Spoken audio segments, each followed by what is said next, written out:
अस्सलाम वालेकुम व्यूअर्स, उम्मीद करती हूँ कि आप सब खैरियत से होंगे। मैं आज आप लोगों के लिए चेहरे पे होने वाली झाइयाँ या फ्रैकल्स को दूर करने के लिए एक आसान सी रेमेडी लेकर आई हूँ। उम्मीद करती हूँ कि मेरी बाकी रेमेडीज़ की तरह ये रेमेडी भी आप लोगों को पसंद आई होगी। चलें देखते हैं कि आज की रेमेडी को बनाने के लिए हमें किन इंग्रेडिएंट्स की ज़रूरत पड़ती है। आज की रेमेडी को बनाने के लिए हमें चाहिए 3 इंग्रेडिएंट।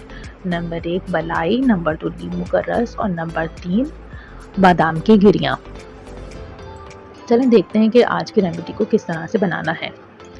आज की रेमेडी को बनाने के लिए आपने एक मिट्टी की प्याली लेना है और उसके अंदर आपने 1 टीस्पून मलाई ले लेना है और 5-6 कतरे नींबू के रस के शामिल कीजिए और 3 कतरे तीन गिरियाँ आपने लेनी है बादाम की और उसको पीस कर आपने इसके अंदर शामिल कर देना है। और इसके बाद इसका एक अच्छा सा लेप बन जाएगा, पेस्ट बन जाएगा मास्क की तरह से। तो इस पेस्ट को आपने अपने चेहरे के ऊपर रात को सोते टाइम लगाना है।